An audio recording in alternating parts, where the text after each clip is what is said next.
The first thing Marcus Hale heard when he stepped into his own mansion was a whisper sharp as a blade. "Sir, please. Stay quiet." Rain clung to Marcus's overcoat as he shut the front door with the careful control he used in boardrooms. The house was supposed to be empty except for the night staff. The security system had logged him in. The cameras would have shown him walking in alone. Yet the voice came again, trembling. Marcus turned toward the corridor that led to the kitchen and service wing. A warm light spilled from a half-open door, and in that narrow slice of brightness stood Ava Brooks, his maid. She was usually calm, almost invisible the way staff were trained to be in houses like this.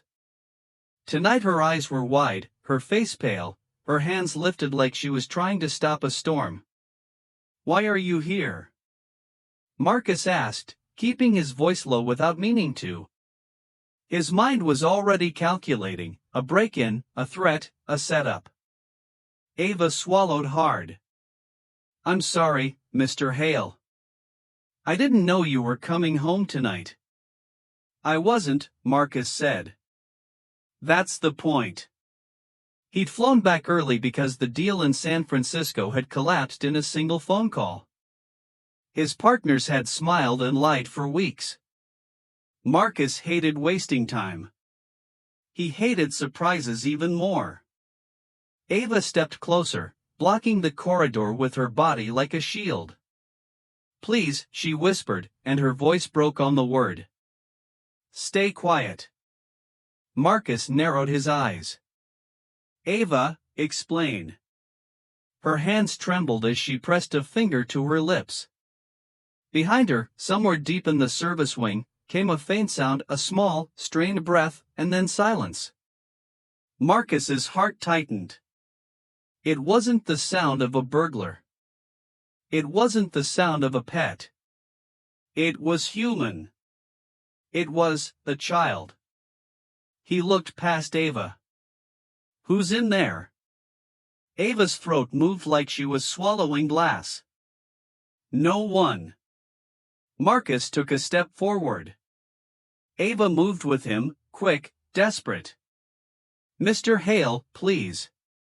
He didn't like being blocked in his own home. He also didn't like the way Ava's fear looked real. Not theatrical. Not manipulative. Just raw. Marcus lowered his voice. "If someone is hurt." A soft cough came from behind the door at the end of the hall. It sounded weak, like it had to climb a mountain just to escape. Marcus's gaze snapped to Ava. "There is a child in my house." Ava's eyes shimmered. She didn't answer fast enough, and that was the answer. Marcus walked forward anyway.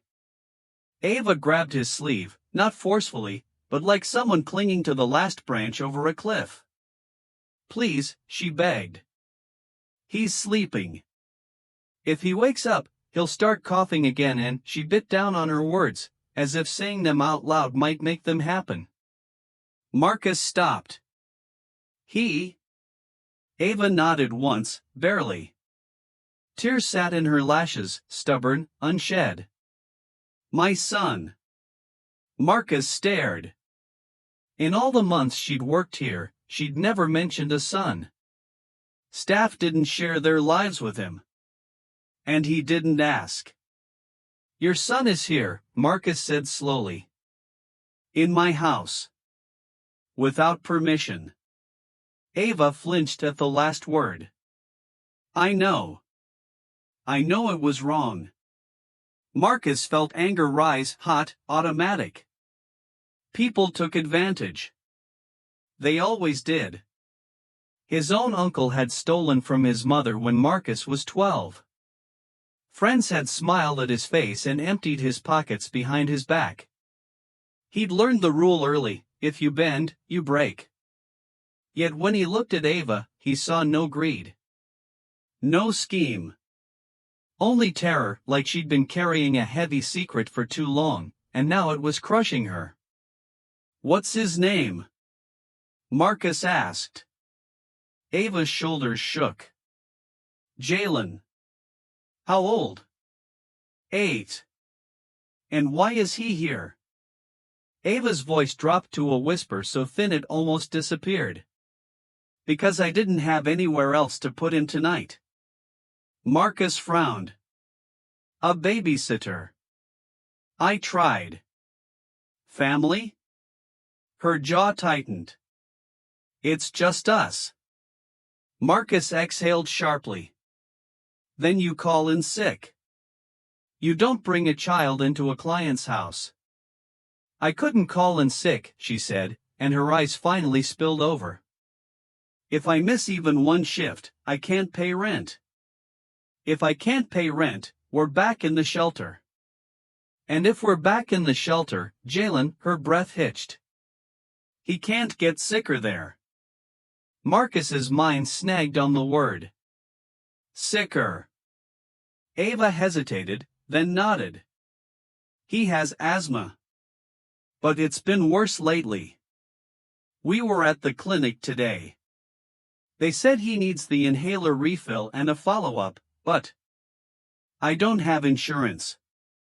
The clinic can only do so much. Marcus looked toward the end of the hall. The door was slightly open. A faint nightlight glowed inside. His anger didn't vanish. But it changed shape like heat moving under the skin. Why didn't you tell the house manager? He asked. Ava laughed once, bitter and quiet. And say what? Hi, I'm the maid. My son is sick and I'm broke. Can I please bring him to the mansion? She wiped her cheek quickly, embarrassed by her own tears. People don't like problems, Mr. Hale. They like clean floors and silent staff. Marcus didn't answer.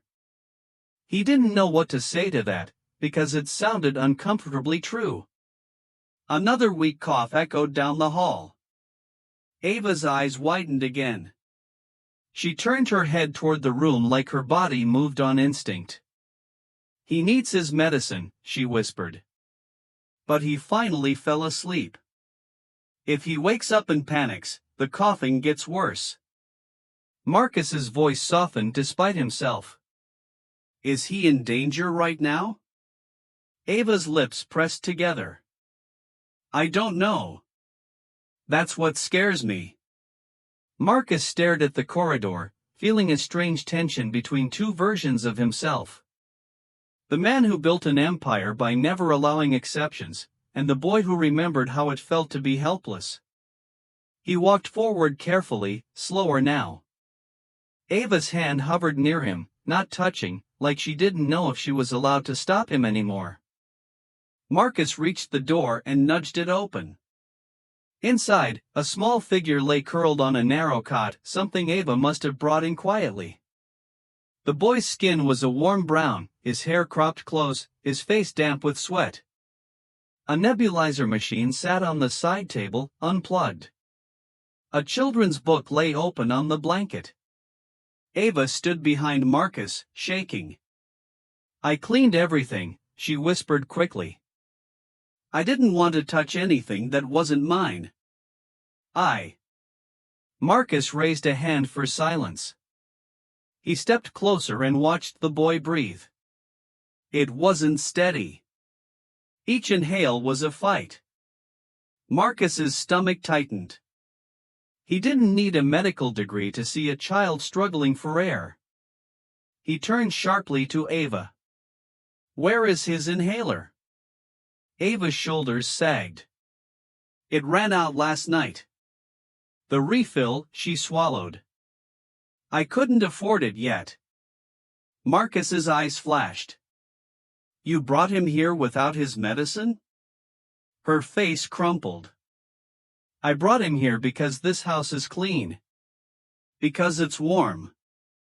Because there's no mold in the walls like our apartment. Because tonight he was wheezing so badly I was scared to leave him alone.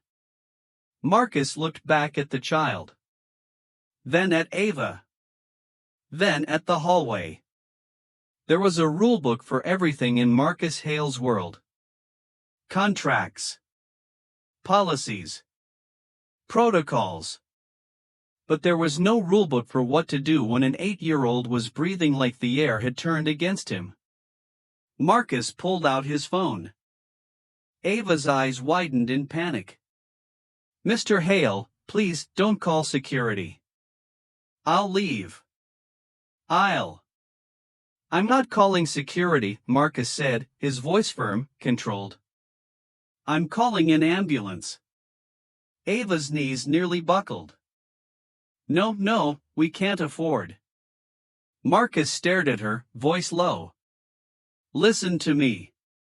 Your son is struggling to breathe. Money does not come before air."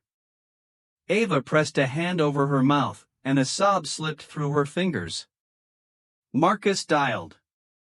And as the call connected, he realized the most shocking part wasn't that his maid had brought her son into his home.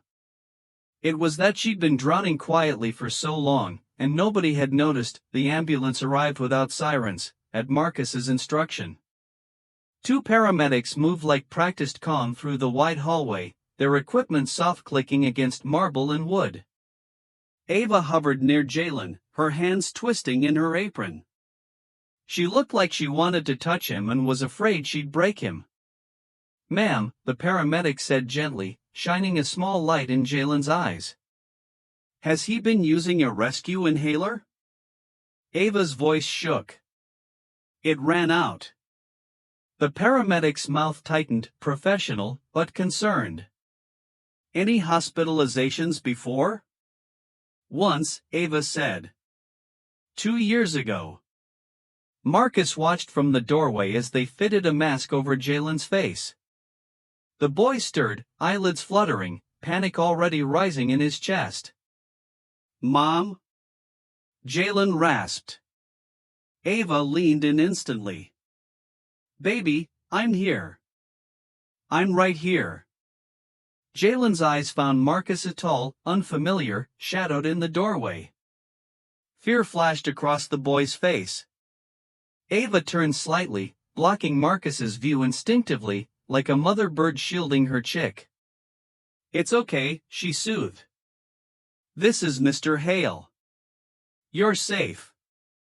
Jalen's breathing hitched, a wheeze like a thin whistle. The paramedic adjusted the flow. "He's in distress," she said. "We need to transport." Ava's face went white. Please. Marcus stepped forward. "Take him," he said, crisp. "I'll follow." Ava whipped toward him. "You don't have to." "Yes," Marcus said, and surprised himself with how sure he sounded. "I do." On the drive, Ava sat in the ambulance beside Jalen, holding his hand as if it were the only thing anchoring him to the world. Marcus followed behind in his car, hands tight on the steering wheel, watching the red taillights cut through the rain. He didn't know why he was doing this. He didn't do detours. He didn't get involved. But he couldn't unsee that cot. Couldn't unhear that wheezing. At the hospital, fluorescent lights made everyone look tired. Ava's voice turned smaller as she spoke to the intake nurse. When the nurse asked about insurance, Ava's shoulders folded in on themselves. "I don't have any," she admitted. The nurse's expression remained neutral, but Marcus saw what Ava saw, the shift in tone, the invisible line that appeared between people who were covered and people who weren't. Marcus stepped forward. "Put it on my card." Ava spun toward him, eyes wide. "Mr. Hale, no." Marcus didn't blink. "Yes." Ava's hands flew up, palms out, as if she could physically push the offer away. "I can't owe you that kind of money." "You won't," Marcus said. "This is not a loan." Ava stared at him like he'd spoken another language. "Why would you?" Marcus's jaw tightened. He hated explaining himself. He hated emotional conversations. But something in Ava's face, the mix of pride and fear, made him choose his words carefully. Because it's right, he said, quieter. And because your son needs help. Ava's lips trembled. For a second she looked like she might collapse. Then she wiped her cheeks again, fighting tears like they were an enemy. The nurse nodded, already typing. Jalen was taken back. Ava tried to follow, but a security guard near the doors stopped her. Only one parent, he said. Ava swallowed. I'm his mom. I know, ma'am. Policy. Marcus felt anger flare, sharp this time, aimed outward. She's going with him, he said. The guard looked at him, then at Ava. Sir, it's hospital policy. Marcus's voice sharpened. Then I'll speak to whoever made the policy. Ava touched his arm lightly. Please, she whispered. Don't make trouble. I can't. Can't what? Marcus asked, softer, leaning closer. Can't be noticed? Ava froze. Marcus realized then that Ava wasn't only afraid of bills. She was afraid of being seen too closely. Like visibility itself carried danger. Hours passed. Jalen stabilized with treatment, but the doctor's face stayed serious. He needs consistent medication, the doctor told Ava. And you need to avoid triggers, mold, smoke, pests. Any dampness. Ava nodded rapidly. I try. I do. Our place. She stopped. Marcus watched her hesitate, and he understood. Her apartment likely had all the triggers. The kind of place you don't admit you live in if you want to keep your job. The doctor handed Ava a list of follow-ups. We'll connect you with a social worker. Ava's eyes widened in fear. No, please. The doctor paused. Ma'am? Ava's voice dropped. If social services gets involved, they might think I'm unfit. Marcus's chest tightened. So that was it. Not just money. Fear of losing her child. The doctor's expression softened. A social worker doesn't mean CPS. It means support. Ava nodded, but the fear didn't leave her face. Later, while Jalen slept, Marcus and Ava sat in the waiting area. The vending machines hummed. A TV in the corner played a late-night talk show nobody watched. Ava stared at her hands. I shouldn't have brought him to your house, she said quietly. Marcus leaned back. You were trying to keep him safe. Ava's laugh was small and exhausted. Safe. She looked at Marcus, eyes shining. I've been trying to keep him safe his whole life. Marcus didn't interrupt, Ava swallowed. His father left before he was born. My mom passed when I was 21. I did everything the right way. 2 jobs. Night classes. Then my rent went up. Then my hours got cut. Then Jalen got sick. She shook her head slowly. It's like the world keeps moving the finish line. Marcus watched her, quiet. Ava's voice cracked. I didn't bring him because I thought you'd help me. I brought him because your house is the cleanest place I've ever worked. Because your air filters are better than anything I've ever breathed at home. She wiped her cheek again. And because I was scared I'd wake up and he'd be. She stopped, choking on the rest. Marcus's throat tightened. He glanced toward the hallway where Jalen slept behind a curtain. Ava whispered, I'm sorry. Marcus sat forward. Ava, why didn't you ask? Ava's eyes flashed with something like anger, at herself, at the world. Because people like me don't ask people like you, she said. We get called ungrateful. Or lazy. Or dramatic. We get told we should have planned better. She inhaled shakily. And I'm tired, Mr. Hale. I'm tired of begging for basic things. Marcus held her gaze. He felt something unfamiliar, shame. Not for being wealthy, he'd worked for it, but for being so insulated that suffering could exist right under his roof and he'd never known. A nurse approached. Ms. Brooks? Jalen's awake. Ava stood instantly. Marcus stood outside the hospital entrance, rain cooling the heat in his face. He made one call to his assistant, then another to a private doctor he trusted, then a third to someone he hadn't spoken to in years, the head of the foundation his late mother had started. His mother had believed money should flow toward places pain lived. Marcus had kept the foundation alive mostly out of respect, signing checks without looking too closely. Tonight, he looked. When he returned to the waiting area, Ava stood by the vending machine, holding a paper cup of water. Her posture was tense like she expected the floor to vanish. Marcus handed her a folder. These are the discharge notes and follow-up appointments. I've scheduled a pulmonologist top in the state. Ava's eyes widened. I didn't. You didn't ask, Marcus said. I know. But I'm telling you. Ava's fingers tightened on the cup. Mr. Hale. I can't accept. You can, he said calmly. Because this isn't charity. He paused, choosing the next words carefully. It's responsibility.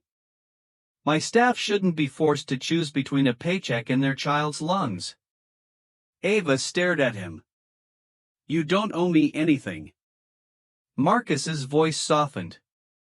Maybe not. But I owe my mother something. Ava blinked, confused. Marcus nodded toward the hallway. When Jalen is discharged, he's not going back to that apartment. Ava's face froze. Fear flashed. Are you taking him? Marcus frowned. What? No. Ava's breath shook. You don't understand.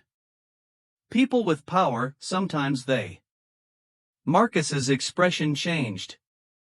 He finally saw the deeper layer of her fear, the one that sat beneath every conversation, the fear of systems, of judgments, of being a black mother one accusation away from disaster. Marcus held up both hands, open, non-threatening. Ava, listen. I'm not trying to take your son. I'm trying to keep him breathing. Ava's eyes filled. Then what do you mean? I mean, Marcus said, you and Jalen are moving. Ava recoiled. Where? I can't. You don't have to figure it out tonight, Marcus said. I already did. He led her outside to the parking lot where his driver had brought the car. Ava moved like she was walking through a dream, terrified it would turn into a trap. They arrived not at his mansion, but at a small building across town, quiet, modern, clean. Marcus used a keycard to open the door. Ava stepped inside and froze. The apartment was modest but beautiful, 2 bedrooms, bright windows, clean air, no damp smell. A brand new air purifier sat in the living room. On the counter was a grocery bag with fruit and bread. On the sofa was a folded blanket with a note, "Welcome home." Ava's hand flew to her mouth. Mr. Hale. Marcus cleared his throat. It's owned by the Hale Foundation. My mother used to keep units like this for emergencies. I didn't realize they'd stopped using them. He looked away. That stops tonight. Ava shook her head slowly, tears spilling. Why are you doing this? Marcus hesitated. The honest answer wasn't simple. Because he'd mistaken silence for stability. Because he'd built a world where people served him and he never asked what it cost them. Because his mother would have been furious. Because when he saw Jalen struggling, he'd seen himself as a kid holding his mother's hand outside a hospital room, praying money would stretch far enough. So he gave Ava the cleanest truth he had. Because you whispered stay quiet like your life depended on it, Marcus said. And no one should have to live like that. Ava's shoulders shook as she cried, quiet, contained, the way someone cries when they've had to be strong for too long. I've been trying, she whispered. I swear I've been trying. Marcus nodded. I believe you.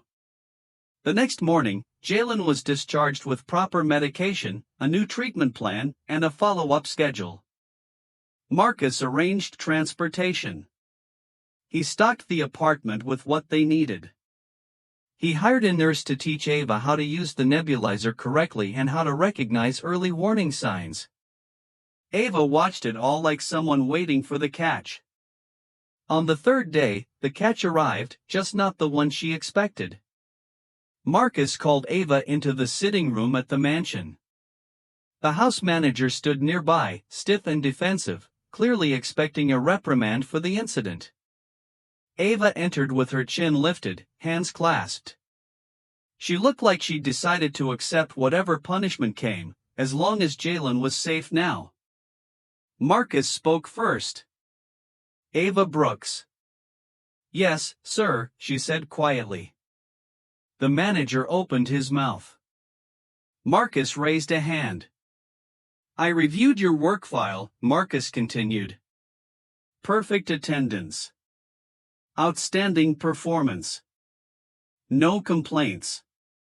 Not once. He paused. And I realized something, that level of perfect doesn't come from comfort. It comes from fear.